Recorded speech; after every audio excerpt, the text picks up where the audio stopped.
Magandang araw mga kaibigan. Bigyan natin ngayon ng opinion, reaction itong post ng politiko 3 hours ago. Sabi dito, could Baguio City Mayor Benjamin Magalong soon be moving from City Hall to the Department of Public Works and Highways?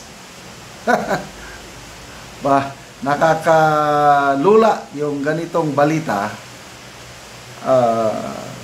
Tinignan ko dito sa politico.com, meron nga silang article. Ang title sa article is From Baguio's Cold, malamig sa Baguio to DPWH Hot Seat, mainit ang upuan ng DPWH, Magalong eyed to replace Bunuan.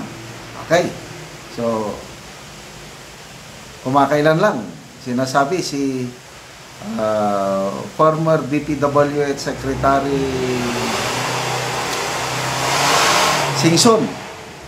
Singson ang papalit kay Bunuan. Hindi natuloy dahil parang ayaw ni Secretary Singson. So ito naman ngayon, Magalong. So bakit napunta kay Magalong? Okay. Ito, speculation about a possible cabinet appointment swirled after Magalong was seen with President Ferdinand Marcos Jr. on Sunday. Ngayong araw, August 24, inspecting the newly completed rock shed project along Cannon Road. Magalong has been one of the most vocal local executives against alleged corruption in government infrastructure projects.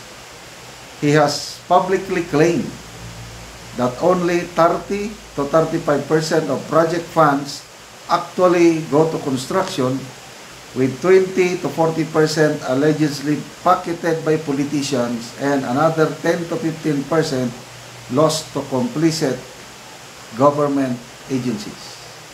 A former chief of police criminal investigation and detection group, Magalong earlier signaled his readiness to lead investigations into irregularities involving lawmakers, contractors, and officials in public works projects. The DPWH has been thrust back into the spotlight after Marcos vowed to clamp down on erring officials and contractors behind substandard and overpriced infrastructure projects. Calls have mounted for DPWH Secretary Manuel Bunuan to resign, though he has refused, saying he continue to serve at the pleasure of the President. Former DPWH Secretary Rogelio Babes Singson earlier revealed he declined overtures to return to the agency due to personal reasons. This has fueled further speculation that Magalong, known for his tough stance on accountability, may be on Malacanang's short list. Okay. So, maybe lang ito, walang kasiguruhan, spekulasyon lang, pag-usapan lang natin. Kung sakali, matuloy, kung magkatotoo, ito na, tama ang pinakatamang desisyon ng Pangulong Marcos Jr. Kabahan na yung mga politiko, DPWH personnel, including contractors. Pag si Mayor Magalong mailagay dyan, tapos na ang boxing. Kasi, kailangan natin ng independent body to lead, to do the investigation. Sa ngayon, DPWH lang nag-investigate. So, habang nandyan si Secretary Bunuan, I'm sorry, opinion ko lang ito, parang mahina. Kasi, for the last 3 years, nangyari yan dahil sa Mahinang leadership and management sa DPWH. Kung, tumilang ha, opinion ko lang ito, kung si Mayor Magalong ang ilagay dyan, may tiwala na ako na may patutunguhan ang investigasyon. Yun na, hindi mo na kailangan mag-create ng independent body kasi it's all about leadership. Sinasabi ng iba siguro, hindi naman sa engineer. Hindi mo naman kailangan ng engineer, maging DP management ang kailangan dyan. Siyempre, si Secretary General Simato, nung naging DNR Secretary siya, naging effective. Hindi naman siya environmentalist o wala lang. Retired General siya. Ganyan lang yan. Kailangan mo lang ng matino. One that can exert leadership, management, control, and everything, direction sa isang ahensya. Kaya yan ni ano, magbasa tayo sa mga comments ha. Kaya yan ni Mayor Magalong. Oh, nawala. Dali yan. Okay, ito yung mga comments oh. April, August. Aba, very good news kung ganun. Okay? Si Gloria Tagarian, Amen. Sabi, tingnan natin, all comments. Amen.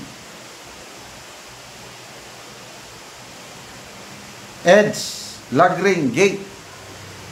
Sana maging DPWH na si Mayor Magalong. Nani Panopio. Sana nga po, karapat-dapat siya bilang isang mabuting ehemplo ng sambayanang Pilipino.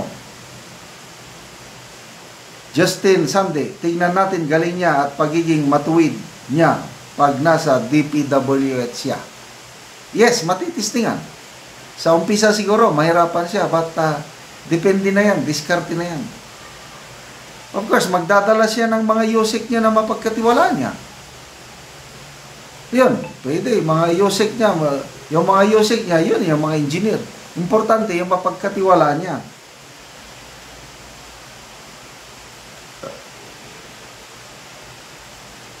Paulito de la Cruz, agree. Kita naman, maayos talagang tao yan, simula noon hanggang ngayon. Proxy Omar, kapag pinalitan mo si Bunuan, mag-aaway lang kayo ni Tambaluslos at First Cook. Yun, baka may pumipigil kay Bunuan, kaya hindi siya matanggal-tanggal dyan. Okay, salamat sa inyong pagsubaybay mga kaibigan sa channel na ito. Nakakatulong kayo ng malaki sa tribong Talandig ng Bukidnon dahil ang income natin sa channel na ito pantulong sa tribo. Sa ngayon, namimigay tayo ng mga libreng yero at pako para makapagpatayo sila ng mas maayos na tirahan. Panoorin niyo ang video na ito. Ni sila ang nataga gero, mag-atop na ni sila karon.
Karon nakahumanagid silang anti sa pag-atop.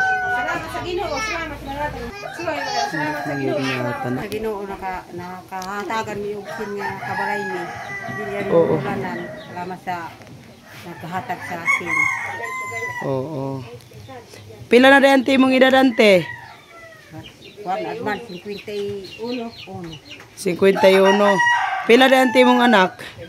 Siya walo. So tanan na nakapamilya or naapay gamay? Wa pa makpuminyo ang duha. Ay. So duha lang ang imong anak karon nga gabuyon. Tanan na nakapamilya ang upat. So salamat kayo ante. Salamat kayo ganin.